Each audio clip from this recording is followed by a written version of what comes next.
Hello, everyone, and welcome to this month's ITA Clean Sport Education webinar. It's great to see you all joining us from everywhere, every corner of the world.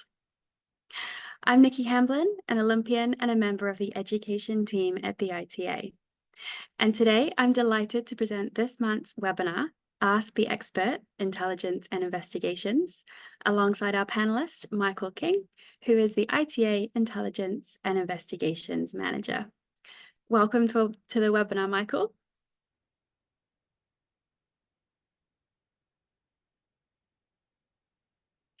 You're on mute, Michael.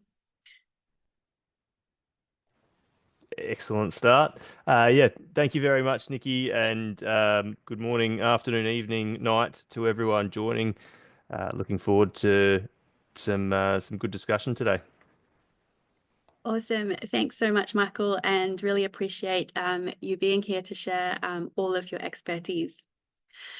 So to get the most out of today's webinar, we are offering translation into Arabic, French, Russian, and Spanish. We will be asking you to get involved via a poll question and by using the chat function. We're going to be answering your questions that you submitted in the registration link, and we will be answering your additional questions live at the end, and you can write these in the Q&A at any time. And we'll be recording the session for those who can't attend live today. So I'm pleased to offer our thanks to our official presenting partner, Informed Sport, whose support of these webinars allows us to deliver them free of charge to the clean sport community across 5 languages. Informed Sport is a global certification program for supplements that batch test products for substances prohibited in sport. As supplement contamination continues to be one of the leading causes of inadvertent doping, we encourage athletes and athlete support personnel to check all products before use at sport.wetestYoutrust.com. So let's go directly on to today's topic, which is intelligence and investigations. And Michael, I'm going to come straight over to you to provide an introduction to where I&I fits within the anti-doping landscape. Excellent. Thank you, Nikki. As we all know, sport thrives on fairness. It's built on trust, respect, and the belief that hard work and commitment leads to success. But when doping threatens these values, our intelligence and investigations team, as Nikki just said, known as I&I, we step in to help protect clean competition and clean athletes. We use advanced tools and collaborate with trusted partners to uncover doping practices. We collaborate with other anti-doping organisations as well as law enforcement and customs authorities around the globe to ensure that our methods are thorough. But our approach isn't just about catching cheats. To me, it's even more about understanding the core drivers behind doping and developing strategies to address these at their roots. Every report that we receive in the I&I team is treated with the utmost care. When someone proactively reports their concerns to us, whether that be an athlete, a coach, or any other person, it sparks a process that prioritizes confidentiality and trust. We focus on the bigger picture where we can, dismantling networks, exposing the people enabling doping, and most importantly, safeguarding the proactive reporters. We truly understand that sharing information can feel daunting, especially for those who may have been inadvertently drawn into doping practices themselves. That's why we ensure every proactive reporter feels safe and protected. Our commitment is simple. Your identity will be protected and your information will only be used to support clean sport. We use a combination of cutting-edge technology and global partnerships to uncover the truth, but we know that tools and data alone can't solve everything. The voices of those who come forward are critical in helping us understand and address the full picture. You, the people involved in sport, know your sports better than we ever could. Only by working together can we make meaningful, lasting impact for the benefit of clean sport. To all the clean athletes out there, we're here to protect your dedication and your dreams. And to those caught in systems of doping, we're here to listen. Your courage in stepping forward helps us hold the right people accountable and to restore fairness in sport. Clean sport isn't just about catching wrongdoing, It's about fostering a culture of trust, fairness, and integrity. By working together, sharing what we know, and supporting one another, we can make a difference. Thank you, Michael. What a great introduction. And I think you've spoken to more than just the doing. You've lent into kind of the why it exists as well, and what we're here for as anti-doping organizations. So our plan for today is to start with a short presentation on reporting, which is the usual point at which athletes and their close support personnel would connect with INI. And from here, we will address the questions that you all submitted in the registration form. And thank you to everyone who wrote a question. And as I mentioned before in the introduction, if more questions come up during the content of this webinar, please do feel free to use the Q&A box. So Michael, back over to you. Thanks, Nikki. So your role as an athlete or athlete support personnel is to tell us what you know about doping. Proactive reporting is a phrase that we at the ITA are championing.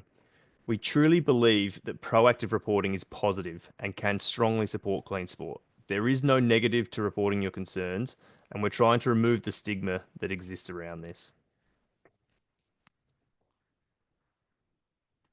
Individuals directly involved in sports, whether that be athletes, coaches, medical personnel, other support persons, administrators, officials, and others, live in their sport every day.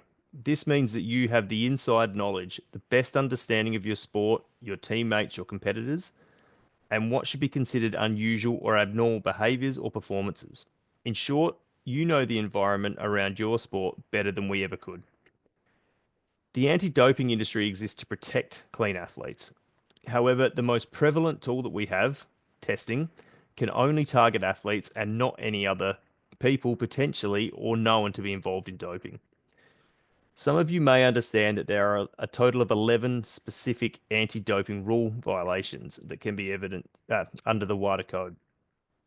Only several of these violations can be evidenced through testing, whereas all 11 are relevant to proactive reporting, meaning that only through proactive reporting can we attempt to fight the full range of doping-related activities. And importantly, to date, almost every example of systematic doping programs have been discovered, and non-athletes being charged with anti-doping rule violations have come through proactive reporting in one form or another.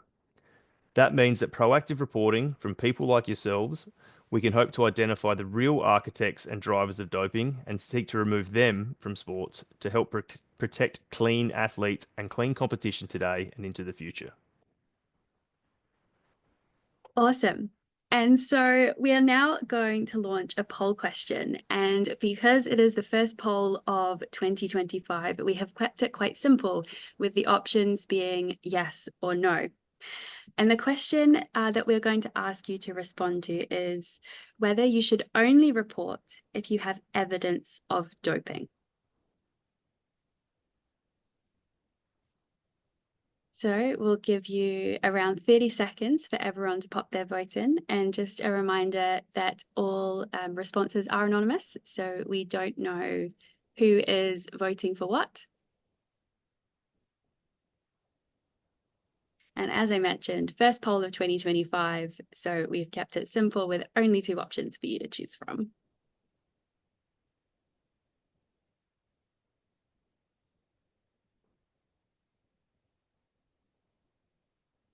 Okay, so we'll give about another 5 seconds for a few more of you to pop your votes in.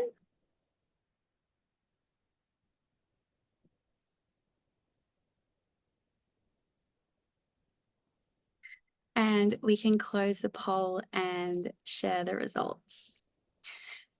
And as Michael, you are the expert on this topic, perhaps you could provide the response. Yeah, so the correct answer here is no. And what we mean by that is that you should report any concerns, potential concerns, suspicions that you have. You don't need to have hard evidence of doping to come forward and speak to the authorities like us. That's our job, is to take your concerns and explore them to see if they are justified, concerns and then take the next steps to develop that evidence. Thanks, Michael. So now we'll hand back over to you. So you can talk a little bit or you can talk in a little bit more detail about types of things that can be reported.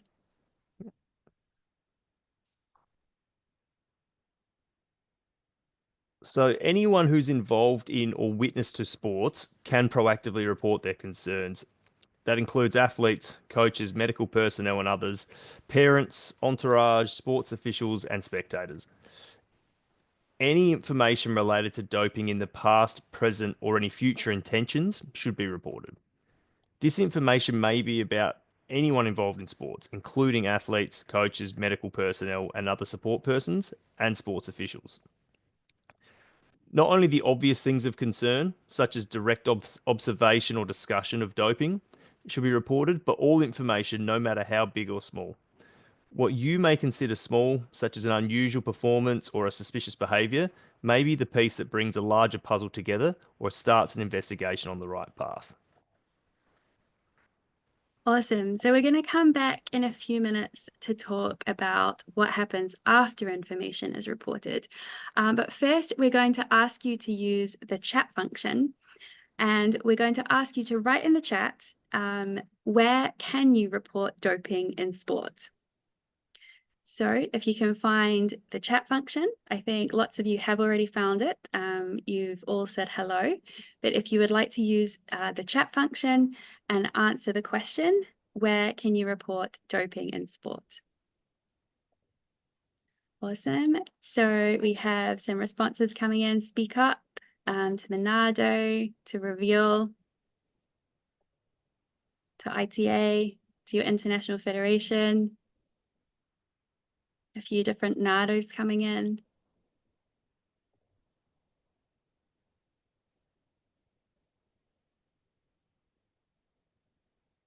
Awesome. So that makes me really happy because everyone seems to know where they could report something, if they saw something, if they heard something, if they had suspicions about something, which is great. So Michael, perhaps I'm going to hand back to you now to talk a little bit more about how you can report through the ITA platforms. Yeah, thanks, Nikki. And I agree. I think it's really positive to see the responses there. The first overarching answer to where can I report is as everyone said, there are multiple avenues you can report to your own NADO, to your sport, to the ITA, to WADA. All of them are correct answers. We speak to each other regularly, so the information will be shared. However, if you're representing a sport that the anti-doping program is delegated to the ITA, the best channel is to report directly to the ITA, which can be done through three methods, all of which fall under our Reveal platforms. This includes an online web form, anonymous WhatsApp messaging, and anonymous email. Our proactive reporting platforms are secure. Your personal details and the information you share are considered confidential. You can communicate with us via a secure mailbox, anonymous email, or anonymous WhatsApp messaging. And what that means is that we can have ongoing two-way communication. Now, whether you choose to provide us identifying or contact details or to remain fully anonymous is up to you. However, that further engagement in two-way communication is essential to us best capturing and understanding your concerns. And then we're able to consider these with other information we hold and best action the intelligence or the information you provided. Really importantly, we can receive reports and communicate in any language. On the next page, you'll see there are some links to various methods of reporting, the QR code to take you to the web platform. The other QR code will open up our email address and the WhatsApp number there. Now, some of you may be wondering how an email or a WhatsApp message remains truly anonymous. These two services in particular are provided through a third-party software which strips all identifying details such as email addresses, phone numbers, account names, IP addresses, all of them, out of the communication that we receive. And this is done to ensure that you can remain anonymous if you choose so. So what happens when someone reports to the ITA? At the very heart of the I&I work at the ITA is the integrity of the courageous people the people who are courageous enough to proactively report to help protect clean sport. We have several safeguards in place to protect the identity of these people. The first one is that we will always sacrifice the potential to make anti-doping cases or to catch people doping if we have concerns that doing so could expose the identity of any proactive reporter. Unless, of course, that individual has given us their express consent or advised that they wish to go on the record to ensure the cases are made. In which case, we would, of course, advise that person on their protection accordingly. The staff behind Reveal are all highly trained and extensively experienced in managing confidential information and working with proactive reporters. So you can also trust that the person you engage with not only has your best interests at heart, but also the skills and experience to act accordingly. When we receive information, we typically review this against other information we hold. We make an analysis of the overall picture, assess the impact of any planned actions, and then act or investigate further as suits each individual case the best. As an example, in order to protect the identity of proactive reporters, we will often seek to recreate allegations or evidence provided by them prior to taking any action, so as to protect their involvement in reporting the concerns to us. A major impediment to people coming forward to report that has been raised previously is people being concerned that they may inadvertently negatively impact someone's career if they're indeed not doping. To be clear, the ITA cannot and would never take any action if the concerns or allegations raised to us could not be substantiated. To put it simply, we need sufficient evidence to pursue any anti-doping rule violation against any person. So if you raise concerns and there is nothing there is no negative consequences for any individuals involved. Great. Thank you so much, Michael, for giving us that 15-minute run through of proactive reporting. So now we are going to go to your question or your questions. So in the registration link, you as our audience had the opportunity to submit questions on today's topic. And a big thank you to everyone who sent them in. There are some really great questions in there. We did receive a lot of questions, so we have tried to kind of group them so we can address as many as possible. And also just a note that anything outside of the scope of I&I, we won't answer today. We're not the right people to answer some of these questions. And also we have 60 minutes. But please do look out for future webinar opportunities to ask experts on those topics in the upcoming months. So let's go straight into the first slide of questions. So Michael, the first question to you is, what are the main challenges in I&I? Thanks, Nikki. I think the main challenges we face in I&I, the first one from an anti-doping industry perspective is resourcing. So I&I is a relatively new area to anti-doping. Anti-doping organisations have limited budget to spread across the full program. So the fight for resourcing in a limited space is a challenge we face, particularly in consideration that the established mindset in anti-doping is that testing numbers are the most critical element of a successful anti-doping program. So the question I always put forward is, what is more important? Is it to do more tests or is it to do better informed tests? And if the latter is true, then needing to invest in I&I is the right way to go. But a really crucial one for the community is the trust in the anti-doping authorities and engagement in the community. As I mentioned before, we thrive on connecting with the sports community, hearing firsthand about people's concerns. And we can only do this when trust is built, maintained, and enhanced over time. Thanks, Michael. I'm just going to make an additional comment because someone has asked us in the chat to provide a reminder on what I&I is. So when we use the term I&I or the acronym I&I, we are referring to intelligence and investigations.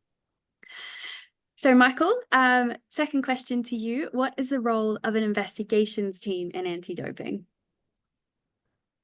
Thanks, Nikki. So when we talk about investigations on its own without the intelligence side, an investigations team or an investigator, their primary role is to support the results management process, so the legal process of anti-doping. Now, this may be investigating after an apparent anti-doping rule violation has been identified, such as following a positive test, but also in order to establish whether or not an anti-doping rule violation has occurred. And working with our results management team. So, for example, when an allegation or report is made to us which indicates an ADRV may have been committed, the team would investigate to ascertain whether that has in fact happened. Hey, and straight into the next question. So how does your I&I department integrate risk assessment? This is a really good question. It's a symbiotic relationship between I&I and risk assessment. So our department feeds heavily into the ITA's risk assessment process for each and every partner. Of course, we have access to more nuanced information, different information to other areas of the organisation, and so that's fed into the risk assessment process. But equally, we manage our resources to target specific areas of concern, and including as highlighted from the overall risk assessment. So we integrate risk assessment by contributing to it, but also by having the process further direct the use of our resources against specific areas. Thanks, Michael. Next question. Is all information considered intelligent information? No. It's the short answer. Information does not equal intelligence. We do receive information that is not related to anti-doping, for example, clearly vexatious or nefarious in nature, or other concerns around the information or the source of the information, which means that it remains information, it doesn't progress. Our process is that when we receive raw information, we analyze this information against known holdings, but we also assess the source or the origin of the information as best we can. And by putting those two together and understanding the context of the information, the hope is to then convert it into what we call actionable intelligence. And that is the product that we would push out to internal partners, external partners, to actually inform their decisions and their actions. Okay. And so final question for this slide, regarding investigations, can you speak to the outcomes and whether more are due to lack of awareness or education, or on the other side, more are intentional? Thanks, Nikki. This is a really hard question to answer because it really changes sport to sport, country to country. What I can say from the ITA, and really thanks to the excellent legal department we have, our I&I department are able to largely focus our core investigative efforts on cases of suspected intentional doping. Of course, there is inadvertent doping occurring, whether it be contaminated supplements, things like this, from a lack of awareness or education. And we do play a role in that. We will examine the explanations provided by athletes to verify their legitimacy. And it's really important because while we take an athlete's explanations and look at them, we need to be sure that this is accurate because we need to be able to maintain that fair playing field. Thanks, Michael. And so maybe on to our next page of questions. And the first question on this page is, how can ITA Intelligence improve the control and evaluation of existing systems and protocols for the identification of doping? Yep. So I think through the course of our work at the ITA, and for some anti-doping organisations who are focused in other areas or resourced in the right way, they can specifically target. But what happens is we become aware of different methods used to dope. Now that may be new products, the re-emergence of old products, new methods of washout periods, whatever it might be, different areas attached to doping, and trends in other sports and different countries, etc. Now, by feeding this into the relevant areas, whether that be ITA internally or to external partners, Further assessment, further research can be undertaken, which helps to improve the effectiveness and efficiency of not only the ITA's anti-doping programs, but those of partner agencies around the world. Thanks, Michael. So next question is, what do you see as the potential benefits and risks of integrating AI into I&I? So AI is a really tricky one. Of course, there are benefits to AI that's really obvious. At a very simple level, as AI learns to adapt to the specifics of our industry and our expertise, it can certainly make us more efficient. Something as simple as drafting our interview reports for us would be a huge benefit. However, I think we need to remain conscious that AI is not the answer to everything.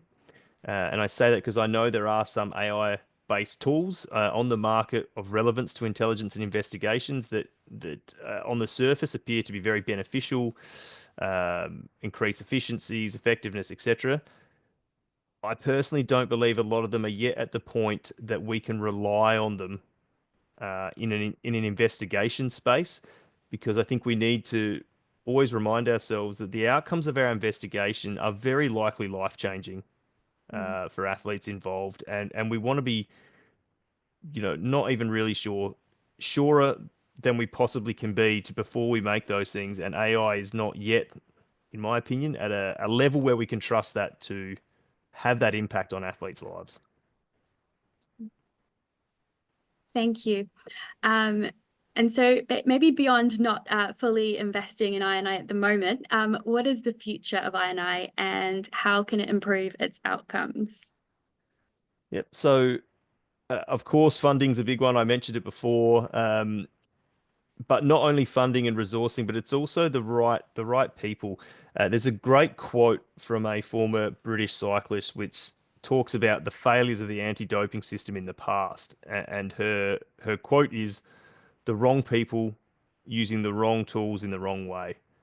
And we want to be the opposite of that, right? So the right people, and talk about in intelligence and investigations, it's being able to attract people with intelligence and investigation skill sets to increase that capability, but also investing the time in those people to train and learn about anti-doping, adapt their approach to sports, and engaging with a different community. I think another way that I&I can improve its outcomes is continual work to be more accepted in the sports community. As I mentioned before, we rely so heavily on that engagement. It's based on the trust and goodwill of the people to speak to us. We do still face significant levels of athletes and coaches and other relevant people declining to engage with the intelligence and investigations team. So, that's a way for us to continue to improve our outcomes. As for the future, of course, I'm biased being an I&I professional, but I only see the relevance of I&I growing. We see from the anti-doping industry that WADA are putting an increased focus on this, which will result in anti-doping organisations being expected to do more in this space. But also from a general society perspective, you need to open any news website to see that the concern around things becoming more expensive around the world. That applies to us as well. Everyone wants efficiency, and I can help to deliver that by ensuring that all of the anti-doping actions, whether that be testing, science, education, are better informed than they are without an I&I department. Thanks, Michael. And final question for this slide. What impact would the proposed enhanced games have on I&I policies and procedures? Thank you, Nikki, and thank you to whoever put this forward. This is an excellent question. I think the enhanced games is a if it does go ahead, is a significant issue that each sport, each IF has to tackle themselves. Now, as an example, what I&I could change and could do is more assertively tracking athletes who compete in the enhanced games, pre and post games. If these athletes are intending on continuing to compete in clean sport or returning to clean sport, sort of further tracking by the I&I team can inform a more highly effective testing program if that was to happen.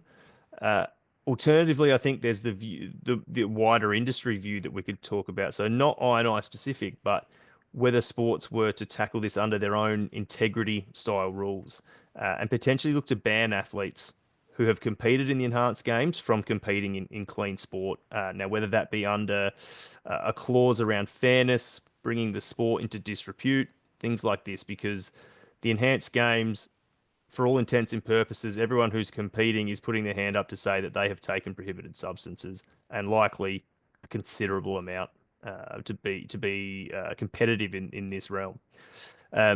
This could be extended further. Again, it's up to each sport to consider, but if we take the view, and we're able to take a legal view, if it's possible that by competing in the enhanced games you are admitting to taking prohibited substances, that could potentially open potential anti-doping rule violations around the use of prohibited substances, which may be a way that sports can prevent these athletes returning.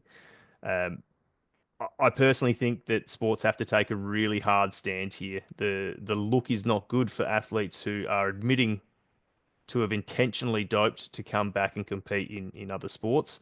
And I think that's, if it's allowed to happen, the impact on the clean sport community, the clean sport, particularly the clean sport athletes, is going to be huge. So I think this is a problem that it's a really topical question.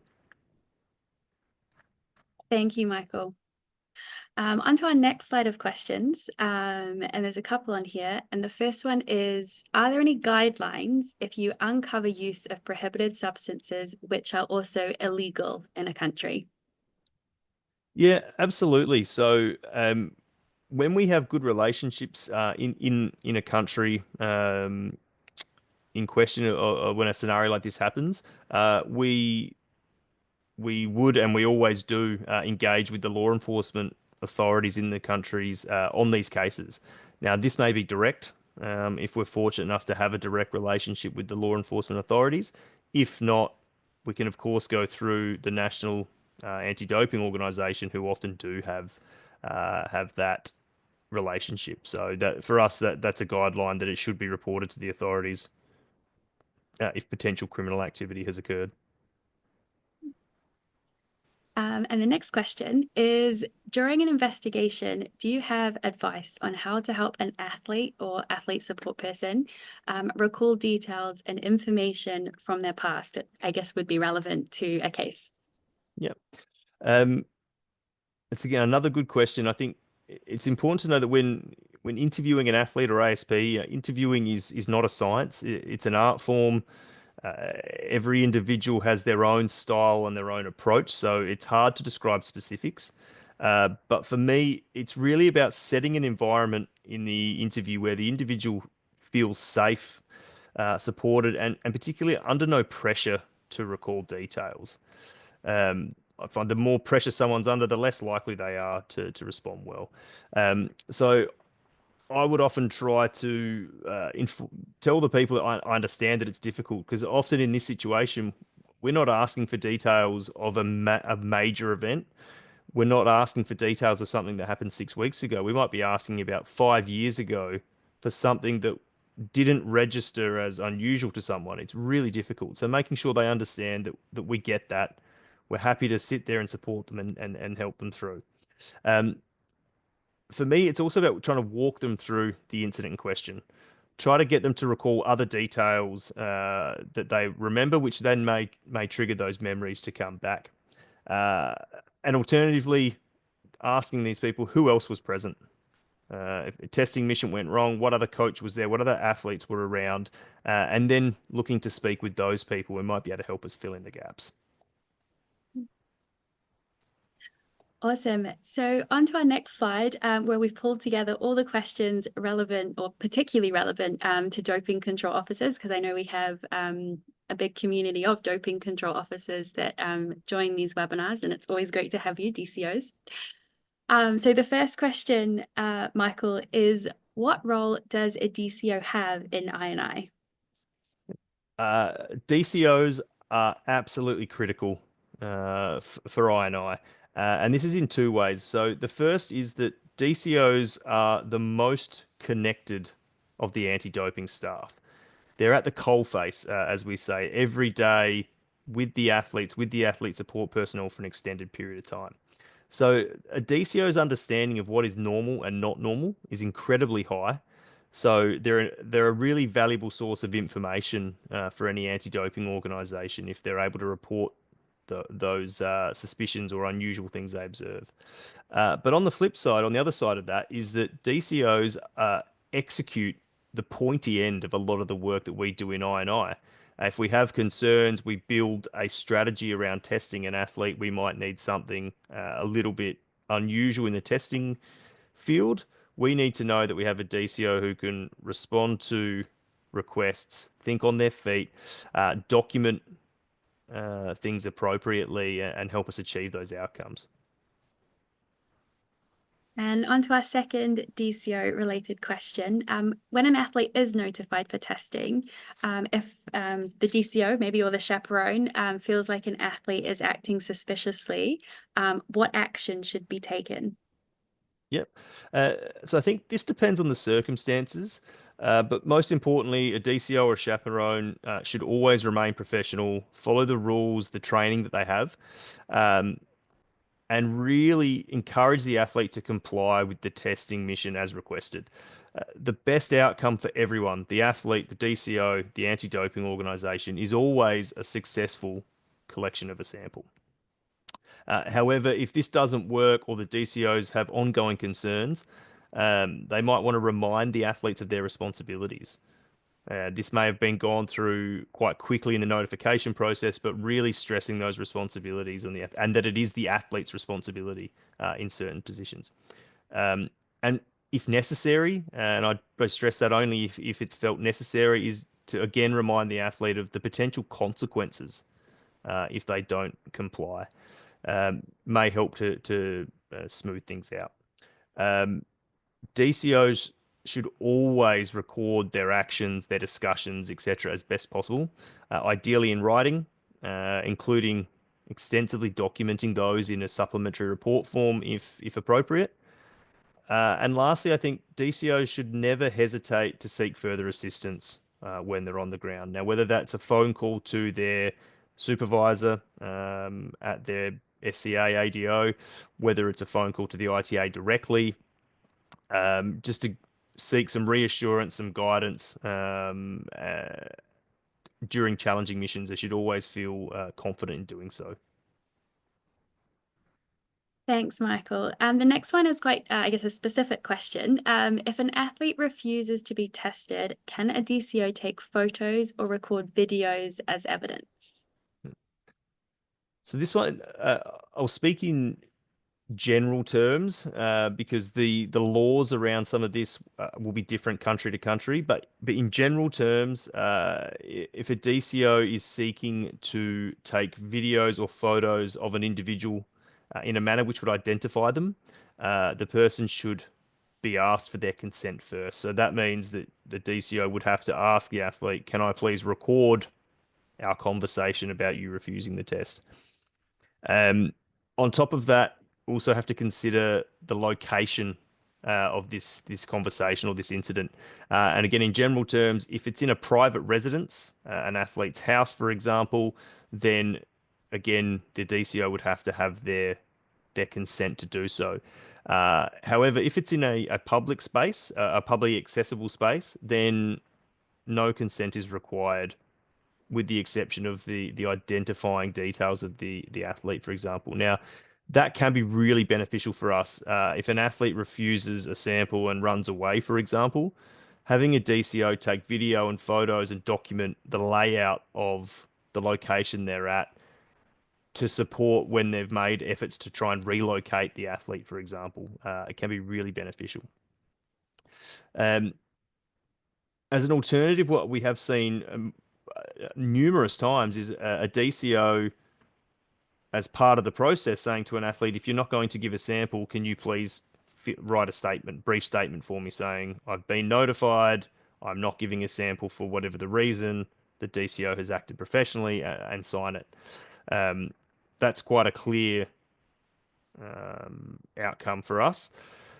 But aside from that, I think this is a really important one, and I mentioned just before that DCOs should feel comfortable seeking further assistance, is documenting this in real time. For example, text messages back to your boss or to the ITA, WhatsApp messages saying the athlete has said they're not going to give a sample. I've done this, athlete's done this, whatever it might be. Uh, because we've seen before that athletes, when they've refused to give a sample likely because they are in the middle of a doping cycle, often their defense is that this testing mission never happened. The DCO has essentially fabricated the entire thing, and we're able to help disprove that by showing timely records of updates at certain times that the DCO has given, and it's really critical for us in our investigations in our cases moving forward. Thank you, Michael. And final submitted question around DCOs is, during the sample collection process, is there anything that should be flagged by a DCO as suspicious? Yeah, definitely. I think the first thing is, as a DCO, is to trust your gut, particularly if you're an experienced DCO. You've done this tens, hundreds, potentially thousands of times. You will always know best what feels unusual, and anything that feels unusual should be reported and flagged. There are things that are specifically or particularly interesting to us. Anytime an athlete attempts to provide a sample without a witness, whatever the justification might be, seeks to avoid being followed to the toilet, etc., that should be flagged. If a DCO feels like an athlete is intentionally trying to delay the provision of their sample, again, that should be flagged. Another example might be if you're testing an athlete who has a long testing history, right? A successful athlete who's been tested many times, and they seem to be unknowledgeable about the process, right? This is suspicious because if an athlete has been tested 50 times in their career, it's almost second nature to them when you see that happen. And when that doesn't transpire, then that is suspicious and should be reported. And also I'd say, interference of athlete support personnel. Of course, they're welcome to be there. They're there to support their athletes and help the process. And when you have a good ASP involved, it really makes the DCO's job much easier. However, if their involvement moves into trying to interfere, distract the DCO, etc., that should also be flagged as suspicious to us. Thanks, Michael. And so on to our next slide of questions. And these are from NADOs, also probably relevant to RADOs, some of them as well. And the first one is, Michael, do you have any tips on how to develop INI in a NADO or a RADO? Yep. I think that the first step would be to engage with WADA. WADA have extensive resources on this, their role, and they're quite passionate about helping to develop the INI capability of anti-doping organisations. So they're a really good starting point. I also think, if you're starting out with INI, is trying to start with a person who has existing INI experience from outside of the sporting world. For example, a law enforcement or intelligence agency in your country. What I have seen before is some NADOs who will have one officer loaned to them part-time, potentially. Maybe 2 days a week they work at the NADO, the other 3 days they remain a police officer, something like that. It's a really good way to get started, and really importantly, there is automatically a great relationship between the NADO and law enforcement in that country, which is really important. It's a good way to get started. Okay, and next question. How do the different organizations work together in INI? So the NADO, the IF, the ITA WADA, for example, what's the relationship like, and how do they collaborate? Yep, another really good question. The answer is we all collaborate a lot. Now, of course, I spend a lot of time stressing the confidentiality, particularly around proactive reporting. We do take that seriously. Now, while we might share intelligence with a NADO, we would never divulge the identity of someone who gave us that information unless that person agreed. But we do share a lot where trust exists between the agencies. Now, we will jointly investigate if we have a Swiss weightlifter, for example. The ITA may work with the Swiss NADO representing weightlifting, the ITA, and the Swiss NADO being a Swiss athlete. We do seek expertise and resources from partners where we may need to do some work in a country where the NADO is well equipped, much better equipped to do it than us. And equally, when a NADO has an athlete that they're maybe not so familiar with the sport, but the ITA manages that anti-doping program, we can share our resources and our expertise. And certainly we share intelligence reporting a lot to best inform each other's actions. So we do work together very, very closely across the range of organisations mentioned there. Thanks, Michael. And final submitted question that we're going to go to today basically stems from a few people who had questions about how they become involved in the profession of INI and anti-doping. So maybe you can share some of your journey as to how you got into anti-doping and INI. Yeah, sure. I'll start with the sports side of it. Like most people working in the sports industry, a failed athlete, let's say, or a lower level athlete growing up, studied sports science, and so that's where I would have liked to go with my career. I worked in government intelligence and investigations for 12 years, so that's where the I guess journey into INI as a core skill set happened.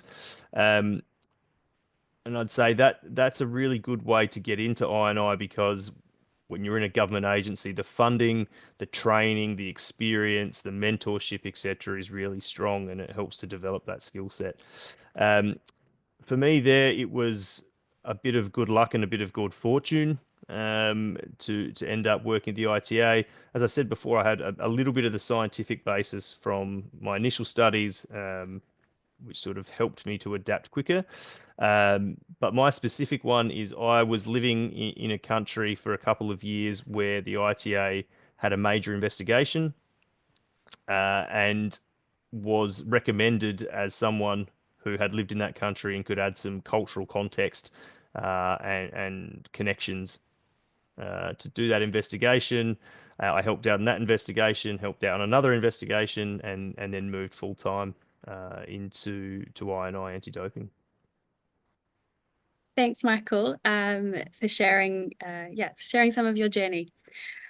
Okay, so thank you, Michael, for addressing all the questions that were submitted during registration by our audience. As mentioned, Michael will answer additional questions that have come through in the live Q&A.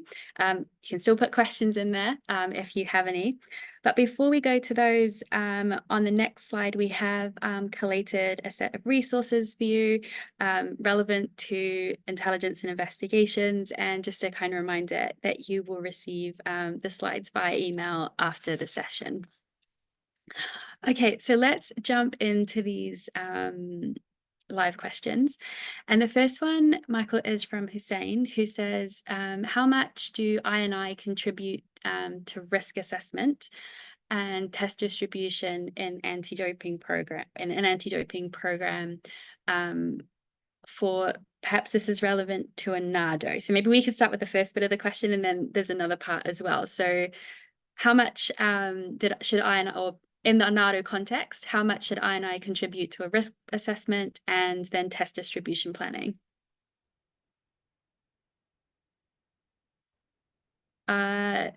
Mute.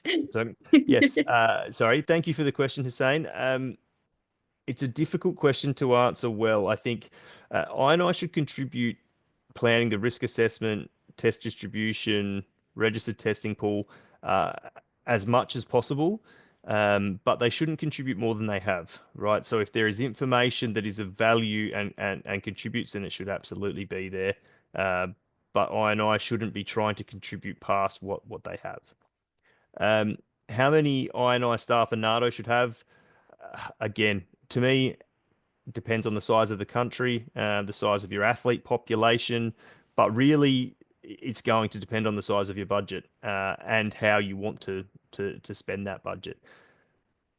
the vast majority of NADOs throughout the world have less than one I&I person dedicated. Yeah, I can't remember the exact statistics, but WADA presented on this at the symposium in 2024. So there's no expectation to have a team of 10 if you come from a small NADO. But if you can have more, then of course you should. But any NADO starting out in the beginning shouldn't feel under any pressure or stress to have a large I&I team. I think having one experienced person is a far better way to start than having five people with no experience, for example.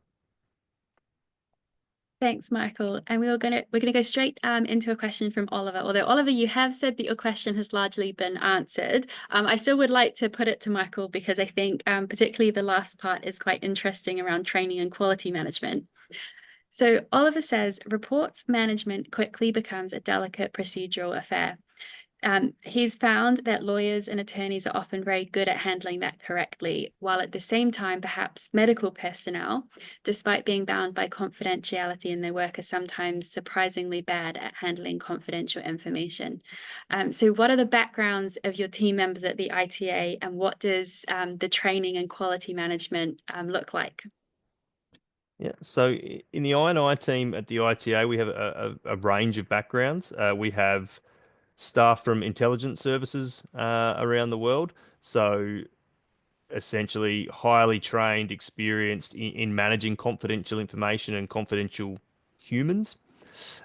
We have former law enforcement officers, several of them, so obviously much more skilled in the investigations side.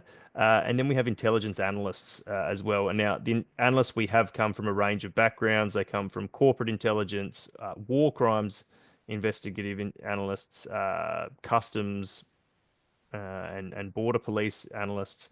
And then we do have some who come from a sports background who are sort of being trained up in, I guess, the I&I skill sets, but bringing that knowledge of the sports world immediately available. So what does our training look like and quality? So quality management is probably the easiest. At the ITA, we have we operate under the need to know principle. So everyone understands that they will get access to all of the information they need to do their job, but they may not be privy to the details of other investigations they're not working on, and that's to help protect that confidential information. We also have a really strong intelligence database and case management system software that we use that has quality management functions built into it. So it's almost, well, it is forced upon us, which is great. The training for us, the way that our I&I department has been structured with people coming in with existing I&I skill sets, the training and development is largely focused on anti-doping and learning anti-doping. So a lot of that is on the job and application of the rules that we work under. Thanks, Michael. On to the next question from Sean. Sean says, hello. What is your view on rewarding whistleblowers? I see that there is a great risk for people reporting doping, for instance, on a team, as this may result in their exit from the team. So people may feel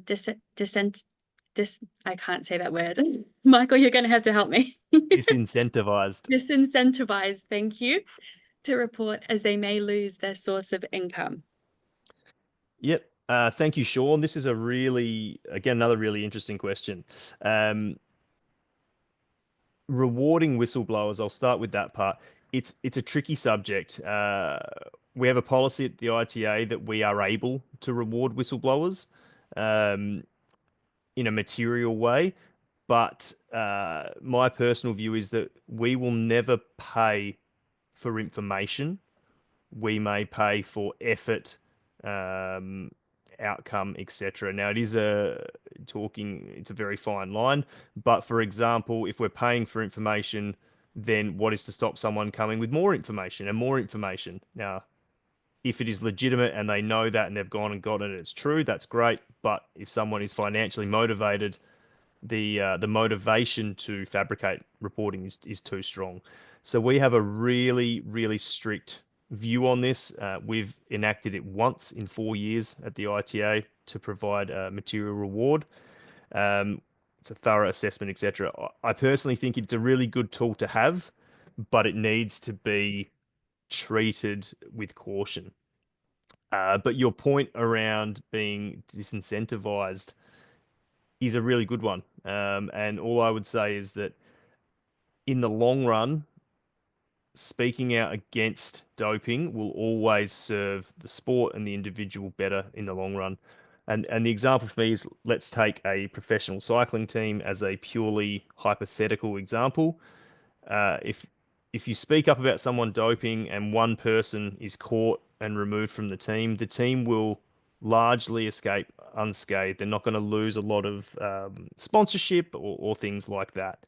Um, However, if it's left to fester and 4 or 5 people were to test positive, or it was found that people knew and were helping cover it up or not speaking, it may well be the end of the team. The sponsors would walk away, and then those athletes are, as you said, out of a job. From a personal position, if you were to be outed as the person who reported and your team got rid of you for something like that, I don't think it's a team you want to be associated with. To be honest, you can walk away with your reputation and your integrity um, intact, but it's a challenging one for sure, that we do often play with. One thing we, apart from obviously protecting our proactive reporters and people who help us, one thing we do try to reward them is not the right word, but we really strive to give a lot of feedback where we can within confidentiality clauses, of course, so that people know that their information has been listened to, it has been actioned, and if there is outcomes to it, which is often enough of an internal reward for a lot of people. Thanks, Michael. The next question in the list is from Kahir, and it is more of a testing question. So Kahir, we will have a similar Ask the Expert session with someone who is more of an expert in testing. So I would ask you to save your question until that session, just because we are a little bit tight on time and we do have some more live questions that Michael would be the expert to answer. So Liam says, Michael, what would the breakdown of intelligence sources be? So maybe the breakdown of reports from other agencies, open source, reports from whistleblowing. Yep. Speaking in whole across the ITA, very roughly, I could pull these statistics out, but it would take some time. Now, it's different sport to sport depending on the sport, the countries that are focused on in those sports. But as a general rule, I would say roughly 50% of the intelligence reports the ITA develops are internally developed through our confidential human source program.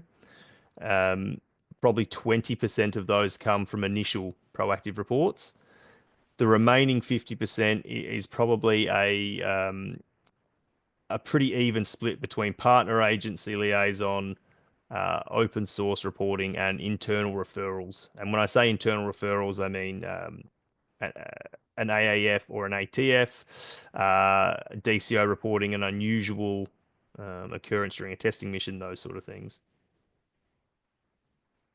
Thanks, Michael. And final question from Adil, which I think is a really nice one to end the session today with.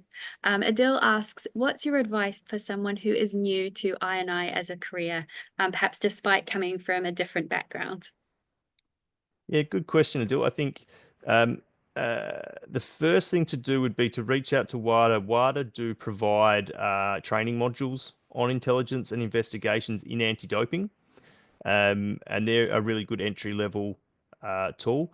Secondly, I would look at what are the needs of your NADO specifically, and the I&I role in that.